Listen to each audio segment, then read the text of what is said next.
सभी विद्यार्थियों को मेरा नमस्कार। उम्मीद है आप लोगों की बोर्ड एग्जाम की तैयारी अच्छी चल रही होगी। और जैसा कि भाई हम लोग अध्ययन कर रहे हैं केमिस्ट्री के आंसर पेपर सेट नंबर 2 का, जिसके अंदर प्रश्न नंबर 4 तक कंप्लीट कर लिए हैं। आज आगामी प्रश्न को लेकर आए हुए हैं और अध्ययन करने वाले हैं प्रश्न नंबर 5 को। चलिए पढ़ते हैं प्रश्न नंबर 5 का।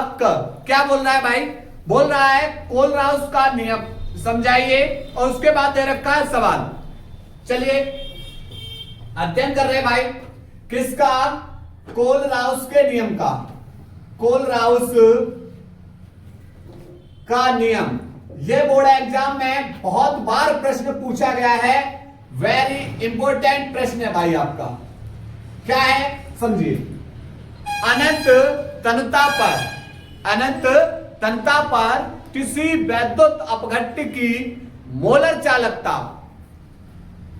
उस वैद्युत अपघट्य द्वारा दिए गए धनायनों तथा ऋणायनों की चालकताओं के योग के बराबर होती है। क्या बताया हमने? बताया किसी वैद्युत अपघट्य की मोलर चालकता कहां पर? अनंत तनता पर वैद्युत अपघट्य द्वारा दिए गए धनायनों एवं ऋणायनों की चालकताओं के योग के बराबर होती है। तो क्या लिखेंगे? लिखेंगे भाई इस नियम के अनुसार वैद्युत अपघट्य की मोलर चालकता अनंत तनता पर वैद्युत अपघट्य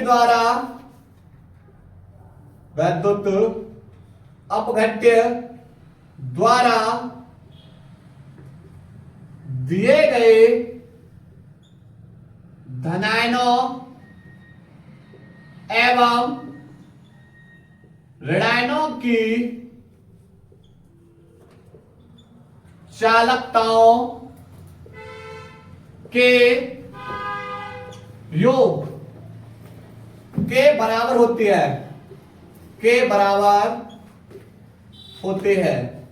क्लियर? लैम्डा एन अनंत तनता पर वैद्युत अपघट्य की मोलर चालकता उसके द्वारा दिए गए धनायनों एवं ऋणायनों की मोलर चालकताओं के योग के कैसे होती है? ये बराबर होती है। ठीक है, यहां पर ये n प्लस किसको बता रहा है? ये बता रहा है वियोजन के पश्चात यहां पर ये धनायनों की संख्या है और ये वियोजन के पश्चात ऋणायनों की संख्या। ठीक है, उसके बाद आपको बेटा सवाल दे रखा है। सवाल में दिया है, क्या दे रखा है समझो। सवाल में दे रखा है कि 298 कैलोरी पर कैल्शियम तथा क्लोरीन आयनों की जल में सीमांत मोलर चालकता है Ca2+। इसकी मोलर चालकता की सीमांत मोलर चालकता बेटा कितनी है? सीमांत मोलर चालकता लैम्डा इनफिनाइट बराबर बेटा कितना है? 119.0 siemens centimetre square mole inverse. और इसी प्रकार बेटा दे रखा है यहां पर दूसरा है क्लोरीन आयन की सीमांत मोलर चालकता लैम्डा, यहां पर बेटा नॉट बराबर दे रखा है 76.3 siemens centimetre square mole inverse.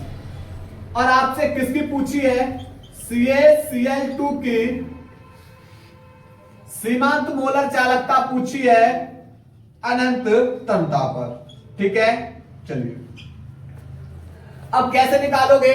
तो यहां पर ये हो जाएगा बेटा, इसको तोड़ेंगे CaCl2 को तोड़ेंगे तो ये टूट जाएगा Ca2+ Cl- ठीक है, अब यहां पर बेटा Cl माइनस कितने हैं बेटा, Cl हमारे पास 2 है, तो 2 से हमने यहां पर क्या कर दिया, मल्टीप्लाई कर दिया।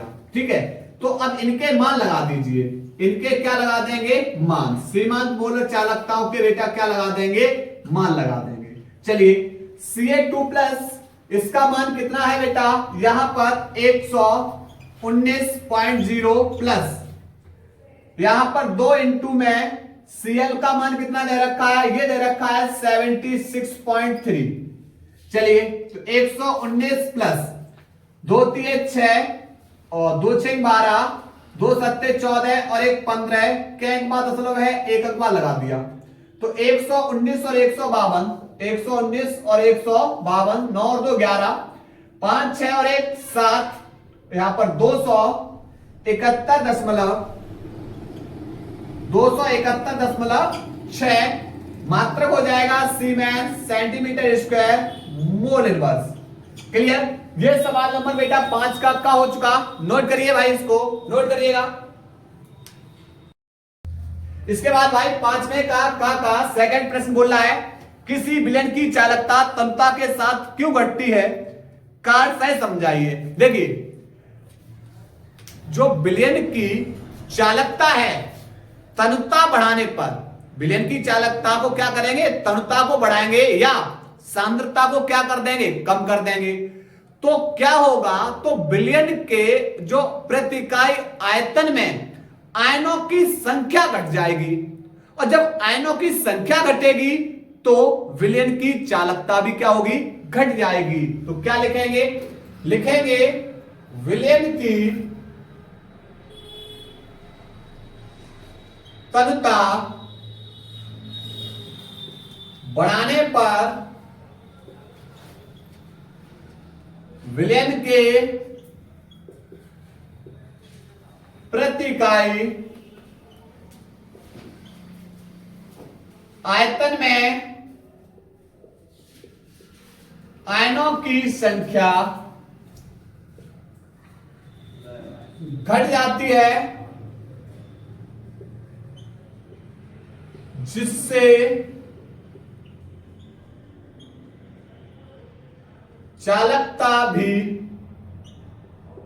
घट जाती है, चालकता भी क्या हो जाएगी, घट जाएगी। इसके बाद भाई प्रश्न नंबर 5 का ख, इसका फर्स्ट पार्ट क्या बोल रहा है, 2a और तीर के बाद उत्पाद, एक अभिक्रिया है भाई, 2a और तीर के बाद क्या बना रहा, उत्पाद।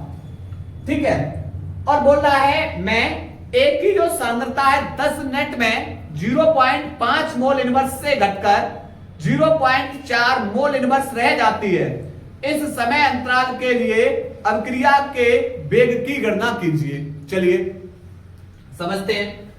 यहां पर बेटा जो टाइम दे रखा है, टाइम कितना है, 10 मिनट। 10 मिनट में जो अभिक्रिया की जो सांद्रता है 0.5 मोल इनवर्स से घटकर 0.4 मोल इनवर्स रह जाती है, ए की जो सांद्रता है। मान लिया जो ए की प्रारंभिक सांद्रता थी A1 बराबर 0.5 मोल इनवर्स थी, और ए की जो अंतिम सांद्रता है A2 बराबर 0.4 मोल इनवर्स रह जाती है। तो इस समय अंतराल के लिए अभिक्रिया के वेग की गणना कीजिए। अब एक चीज बताओ, जो ए है, ए हमारा क्या है, आप बोलोगे ये तो सर अभिकारक अणु है, तो अभिकारक अणुओं का वेग, अभिकारक अणुओं का वेग बराबर क्या होगा, यहां पर फॉर्मूला होता है माइनस के delta R upon delta T, delta R upon delta T. ठीक है, अब यहां पर माइनस के, यहां पर अभिकारक अणु कौन है, तो अभिकारक अणु बोलोगे सर यहां पर तो ए है, अभिकारक अणु कौन है यहां पर ए बटे डेल्टा टी।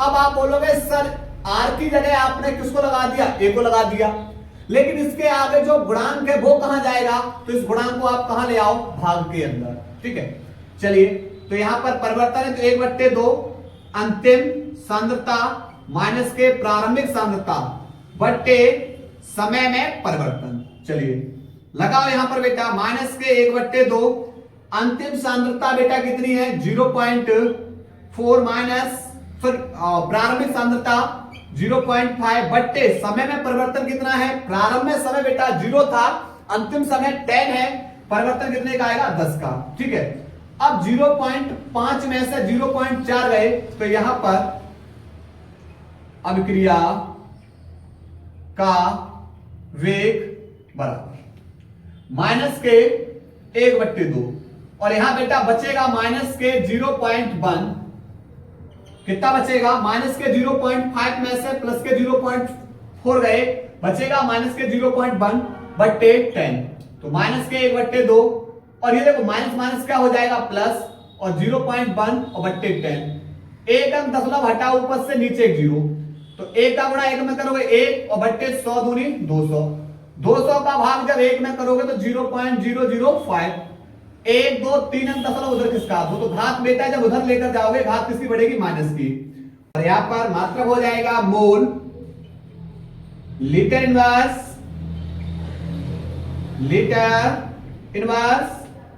और यहां मिनट है तो मिनट इनवर्स। ठीक है, नोट करिए भाई, इसको नोट करिएगा। इसके बाद बेटा 5 के खा का सेकंड पार्ट है, विभेद कीजिए। पहला है अवक्रिया की कोटि और आणविकता में। देखिए अवक्रिया की कोटि और दूसरी ओर बेटा देखेंगे अवक्रिया की आणविकता, अवक्रिया की आणविकता। तो यहां पर अवक्रिया की कोटि किसे कहेंगे, तो वेग नियम में निहित सभी अभिकारकों की सांद्रताओं की घातों का योग अवक्रिया की कोटि कहलाता है। क्या बताया हमने, बताया वेग नियम में निहित सभी अभिकारकों की सांद्रताओं की घातों का योग क्या कहलाता है, अवक्रिया की कोटि कहलाती है। उदाहरण में वेग बराबर के ए की पावर मैंने बेटा ले लिया 1/2, बी की पावर 1/2। ठीक, तो ये जो हमारे अभिकारक अणु हैं, इन अभिकारक अणुओं की जो सांद्रता है, इनकी घातों का योग, यही क्या बन जाएगा अवक्रिया की कोटि, यानी घातों का योग, इसकी घात 1/2, इसकी घात 1/2, इनका योग, यही क्या बन जाता है अवक्रिया की कोटि। जब हर समान है अंशों को जोड़ दो, 2/2 बराबर अर्थात कितना होगा 1, अर्थात यह कौन सी कोटि की अवक्रिया, प्रथम कोटि की अवक्रिया। ठीक, ये हो गया बेटा हमारा कौन, अवक्रिया की कोटि। अब अवक्रिया की आणविकता किसे कहेंगे, तो अब जो संतुलित रासायनिक समीकरण होगा, संतुलित रासायनिक समीकरण की जो रासायनिक अवक्रिया है, उस अवक्रिया में भाग लेने वाले अभिकारक अणुओं की जो संख्या होगी वही क्या बन जाती है अवक्रिया की आणविकता। तो क्या लिखेंगे, संतुलित रासायनिक समीकरण की अवक्रिया में भाग लेने वाले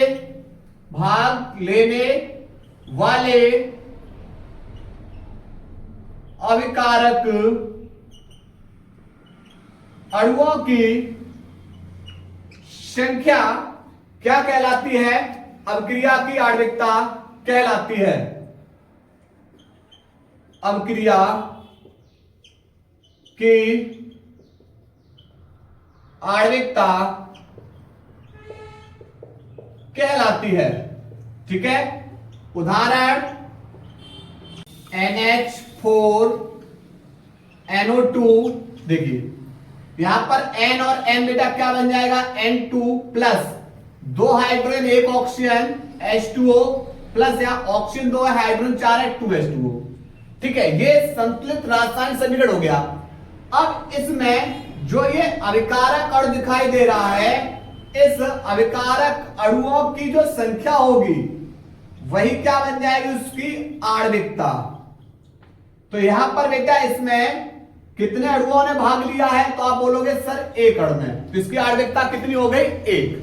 कितनी हो गई, एक। ठीक है, तो यहां पर बेटा ये अभिक्रिया की कोटि और ये अभिक्रिया की आणविकता।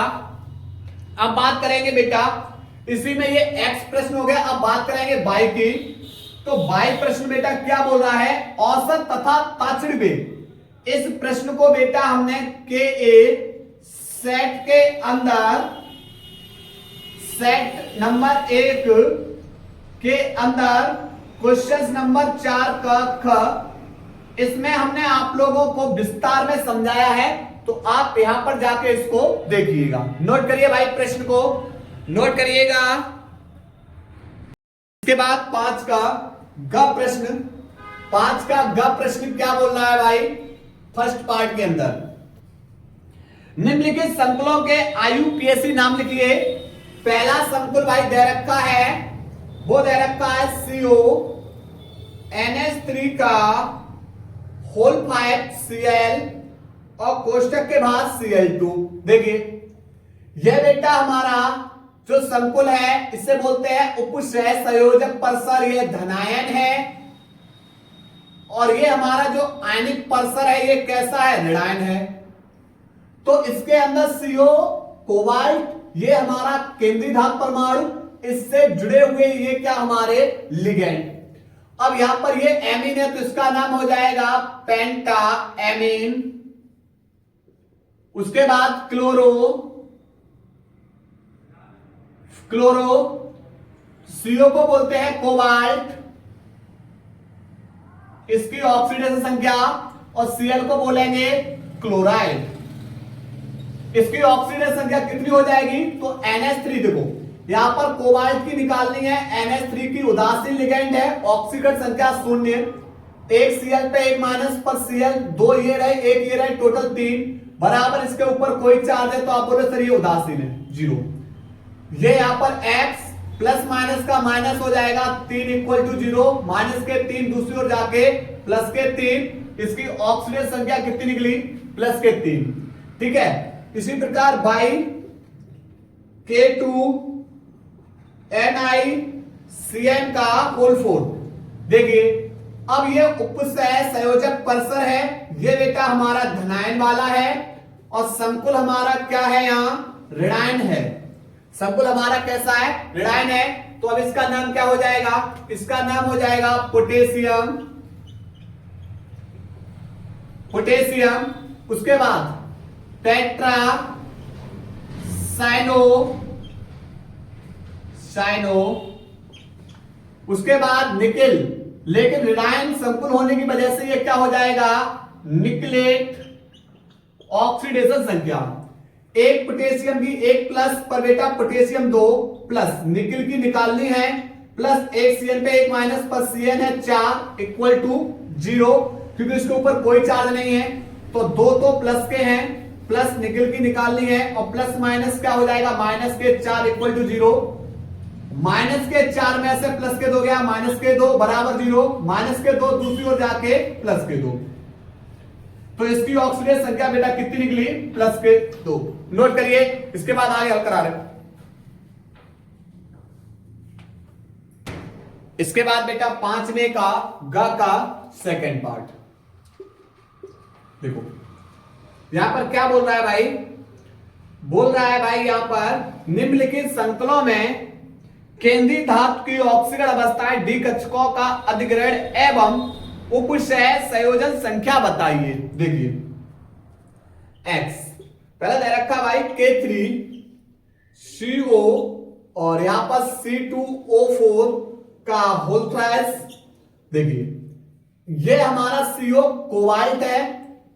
अब यहां पर सबसे पहले क्या निकाल लेंगे भाई, इसकी ऑक्सीकरण संख्या। तो आप इसकी ऑक्सीडेशन संख्या कैसे निकालोगे, समझो। जो केंद्रीय धातु परमाणु है उसकी ऑक्सीडेशन संख्या निकालनी है। यहां पर एक के पर एक प्लस पर के है कितनी, 3 प्लस कोबाल्ट की निकालनी है x प्लस एक C2O4 पे 2 माइनस पर है कितने, यहां पर 3 बराबर इसके ऊपर चार्ज कैसा है, 0। तो देखो 3 प्लस के हो जाएंगे प्लस का x प्लस माइनस माइनस 3 दूनी 6 बराबर 0, माइनस के 6 में से प्लस का 3 गया तो माइनस के 3 बराबर 0, दूसरी ओर जाके कितने हो जाएंगे, प्लस के 3। तो भाई इसकी जो ऑक्सीडेशन संख्या है वो कितनी निकली, 3। अगर बात करें इसकी समन्वय संख्या या उप संयोजक संख्या की, संयोजक संख्या की बात करेंगे तो केंद्रीय धातु परमाणु से लिगेंड जितने आबंध बना रहा है वही उसकी समन्वय संख्या हो जाएगी। एक C2O4 केंद्रीय धातु परमाणु के साथ 2 आबंध बनाता है पर 3 है, तो बेटा कितने आबंध बनेंगे, 6।